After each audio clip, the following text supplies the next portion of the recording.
Muitas pessoas têm tido seus sonhos destruídos pela falta de confiança absoluta em Deus. A Bíblia está repleta de exemplos de grandes sonhos cumpridos para a glória de Deus. Encontro com a Palavra é um programa escrito pelo Dr. Dick Woodward e narrado por Pastor Edson Bruno.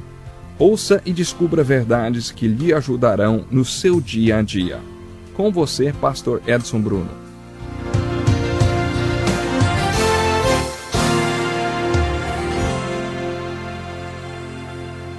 Na lição de hoje, vamos começar nosso estudo do livro de Gênesis, examinando o que Deus nos diz sobre a criação. Portanto, muito bem-vindo a mais um programa Encontro com a Palavra. Estamos iniciando um estudo completo da Bíblia, de Gênesis ao Apocalipse, e fico muito feliz por você ter escolhido participar da lição de hoje. Afinal, estamos estudando o livro mais importante do mundo. Bem-vindo ao programa Encontro com a Palavra de hoje.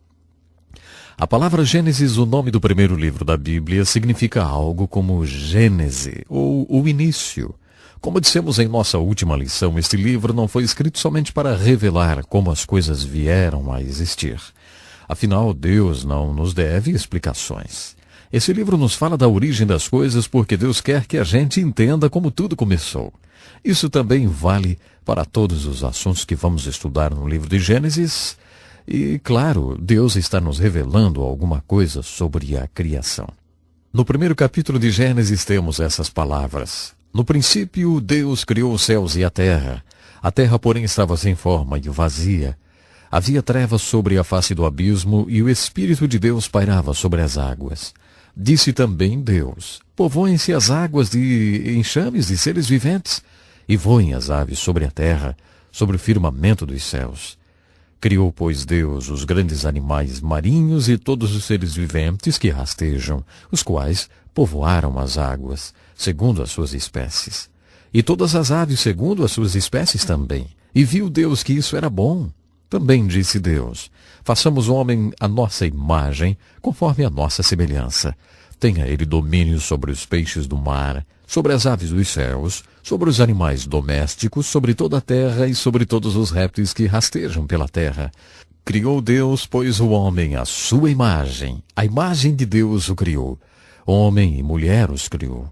E Deus os abençoou e lhes disse: sede fecundos, multiplicai-vos e enchei a terra. Viu Deus tudo quanto fizera, e eis que era muito bom.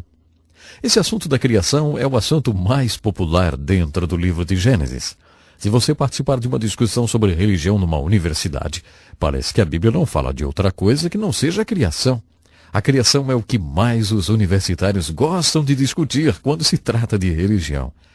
Existem dois pensamentos extremos quando o assunto é a criação.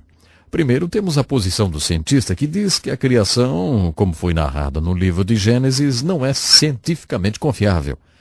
Por isso, ele rejeita a Bíblia como palavra inspirada de Deus. A outra posição, que é o oposto da primeira, é a do crente conservador, que aborda o assunto com uma outra pergunta. A ciência é biblicamente confiável? E dizem mais: a Bíblia não está sujeita a julgamento. A ciência é que está. A questão aqui não é se a Bíblia é científica, mas sim se a ciência é bíblica. Esta é a questão. A Bíblia e a ciência são compatíveis quando a Bíblia aborda um assunto como a criação? Esta é a verdadeira questão aqui. E é uma questão muito popular. Precisamos colocar algumas coisas em perspectiva agora. Primeiramente, se você pensar em termos de ciência e em como um cientista é, se você pensar sobre os métodos do cientista como ele próprio os define, você pode chegar a algumas conclusões. Você vai acabar chegando a essa pergunta: será possível um cientista crer em Deus e continuar sendo um cientista? Baseado na maneira com que os cientistas definem por conta própria os parâmetros dos métodos da ciência, nós temos aqui uma questão interessante. Com certeza, um cientista pode ser teísta. Muitos cientistas são teístas devotados. Mas baseado na definição que eles próprios têm do método científico, parece que quando um cientista é teísta, ele não está sendo científico ou não está sendo teísta quando é cientista. Teísta é aquele que acredita em Deus. Os cientistas lidam com dados ou fenômenos que podem ser observados. Eles lidam com dados que podem ser estudados objetivamente. Baseados nas observações desses dados, eles fazem experimentos. Em seguida, eles tiram conclusões e fazem aplicações. É isso que significa ser científico e utilizar métodos científicos. Há um senso comum, novamente, de que quando um cientista expressa a fé, ele não está sendo científico. A Escritura diz em Hebreus capítulo 11, verso 6, sem fé é impossível agradar a Deus, porquanto é necessário que aquele que se aproxima de Deus creia que Ele existe. Esse verso não diz que, a menos que você seja um cientista, você não poderá agradar a Deus, e nem que você só pode se aproximar de Deus se você for um cientista.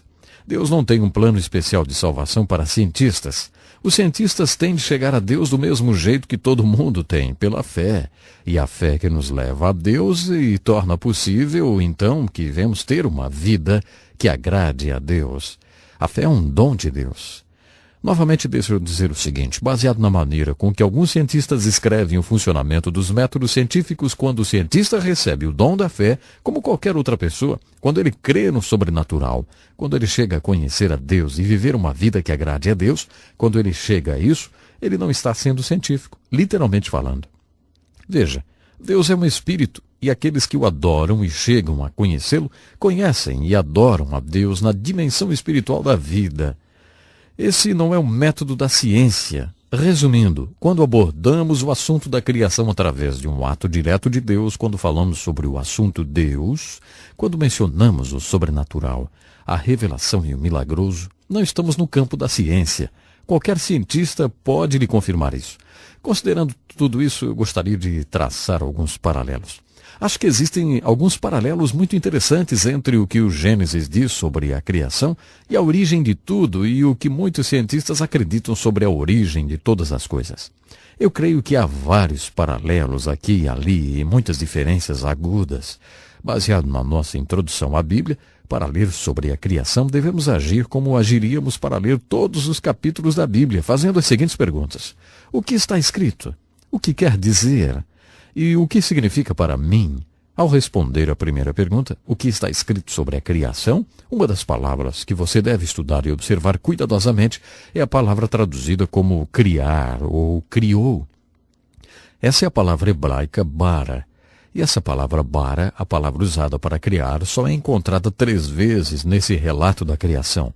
No princípio Deus criou, e depois na água ele cria, e depois ele cria o homem. No princípio houve um ato de bara, ou criação. E como resultado desse primeiro ato de criação, tivemos o firmamento, que significa o universo e a terra.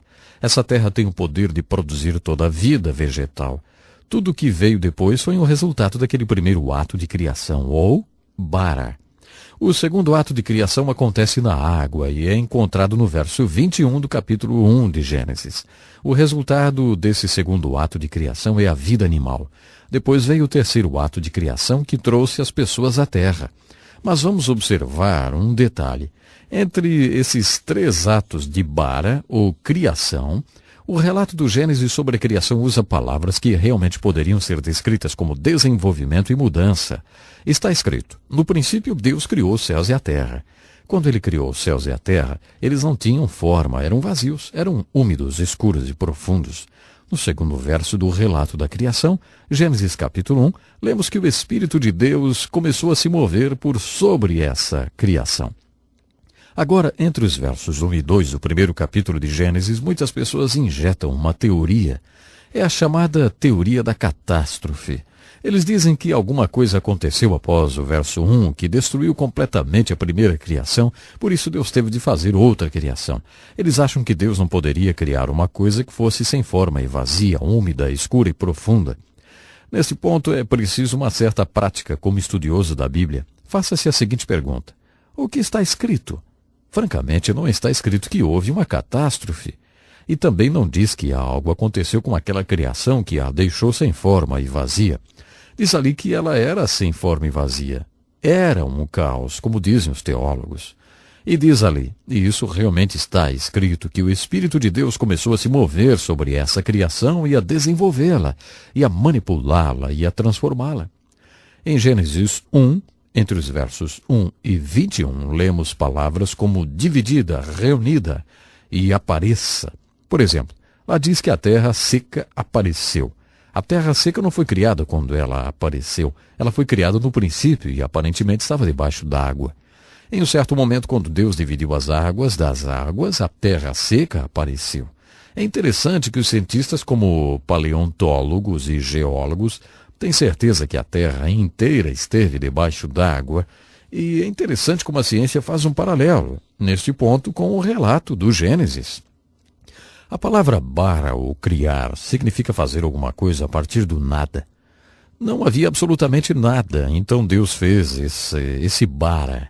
Essas palavras em Gênesis, depois do verso 1 até o verso 21, são palavras que significam isso, mudar a forma daquilo que já existe. Isso não é criação, de acordo com a palavra hebraica bara. O primeiro ato de criação, apesar de ter produzido o universo, a terra e toda a vida vegetal, não produziu vida animal. Portanto, foi necessário outro ato de bara na água. Novamente, os cientistas parecem ter muita certeza de que a vida animal começou na água. E é isso que o relato de Gênesis diz, exatamente. Tinha de haver um terceiro ato separado da criação. Tem de haver um terceiro ato de bara, porque a vida animal não originou a vida humana. Quando chegamos aos versos 26 e 27, lemos sobre a terceira vez que Deus criou. O resultado desse terceiro ato de criação foi o homem. Quando estudamos seriamente o relato de Gênesis sobre a criação verso por verso, e então consideramos a tese do evolucionista ateu, notamos que o relato de Gênesis preenche 3 lacunas da teoria da evolução. Por 3 vezes o relato de Gênesis diz, Deus criou. Nesses 3 lugares em que o Gênesis nos diz que Deus criou, o evolucionista ateu luta para apresentar respostas às suas 3 lacunas vazias. Leia o primeiro capítulo de Gênesis e observe cuidadosamente a história da criação. Deus criou, e Ele ainda pode criar hoje. Ele quer criar em você um coração novo. Se você está acompanhando o programa, achou tudo muito interessante, mas acha que se você morresse hoje não iria para junto de Deus, porque Ele ainda não criou um coração novo em você, sabe, eu quero lhe convidar para que você fale com Deus agora.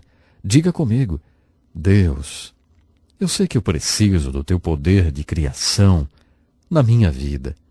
Deus, Criador do céu e da terra, eu quero te conhecer. Eu quero que seja criado em mim um novo coração. Me ajude, Deus, me ajude a seguir o teu caminho. Se você fez essa oração, entre em contato conosco hoje mesmo. Queremos mostrar como você pode conhecer o Criador do Universo, como seu Pai Celestial. Nós temos um folheto muito especial para você. Entre em contato conosco. O endereço é anunciado daqui a pouco. Até o nosso próximo programa. Que lição importantíssima. Obrigado, Pastor Edson Bruno. Prezado ouvinte, coloque em prática o que você ouviu aqui. Sem dúvida, sua vida será grandemente abençoada. Este é um estudo escrito pelo Dr. Dick Woodward, na voz do Pastor Edson Bruno. Escreva-nos e solicite o material. Nosso endereço é Encontro com a Palavra, Caixa Postal 2011, CEP 89201-970, Joinville, Santa Catarina. Até o nosso próximo encontro com a Palavra.